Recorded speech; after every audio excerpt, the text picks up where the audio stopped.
Hello and welcome to the newsroom. I am Esther VESE.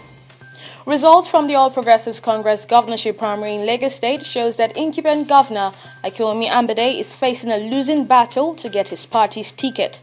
His opponent Sanwo-Olu currently has a huge lead in some of the results announced so far, as in Ward C, Alausa Ikeja, the electoral officer in charge of the ward, Olarinwaju Yaya, announced that Sanwo-Olu polled 960 votes ahead of the governor, who secured just 4 votes.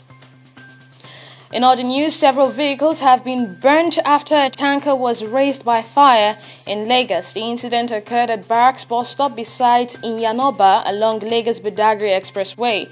Now, the Lagos State Emergency Management Agency, LASEMA, says 3 buses, 1 car, and 6 trucks were affected. However, no life was lost or injury sustained. And the number of people known to have died in Indonesia in Friday's earthquake and tsunami has risen to more than 1,200. The death toll jumped on Tuesday from a previous confirmed figure of 844. The 7.5 magnitude quake struck just off the central island of Sulawesi, setting off a tsunami that hit the coastal city of Palu. And 13 people have been killed and at least 30 more injured after a military transport truck flicked over a major road in the Sierra Leone capital. The open-air truck was carrying more than 40 soldiers from their barracks to a funeral in Freetown when its brakes failed as it descended a steep hill. Now, it toppled over and slid for more than 30 meters, and 8 soldiers were among the dead.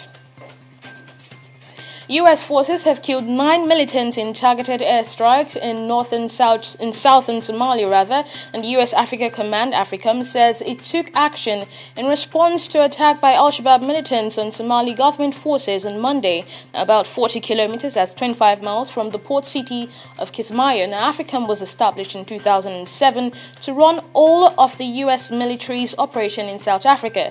It is unclear how many active missions it currently has, but U.S. media reported that it had carried out a total of 674 operations across the continent in 2014. 1 Kenyan and 2 Chadians have been arrested in Kenya's capital, Nairobi, after they were found with more than $9.9 million in fake dollar and euro notes in their possession, the police say. Now, the 3 men were arrested at a house in Nairobi's upmarket Westlands neighborhood. Detectives say they made the raid after a tip-off by members of the public. U.S. First Lady Melania Trump is set to arrive in Ghana's capital, Accra, in a solo trip that will see her first 4 African countries. The tour will focus on promoting healthcare and education programs run by the U.S. Foreign Aid Organization.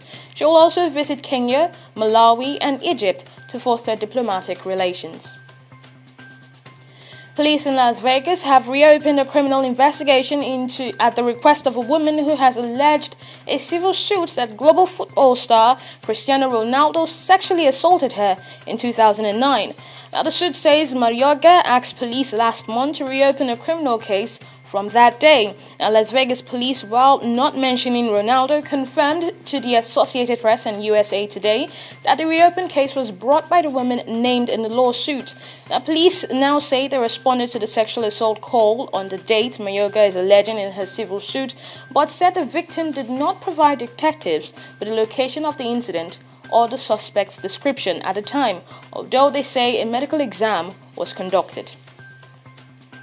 In tennis, Naomi Osaka says winning the US Open last month was a bittersweet moment and not the happiest memory following Serena Williams' on-court outburst. Now, the 20-year-old became the first Japanese player to win a Grand Slam when she beat the American 6-2, 6-4.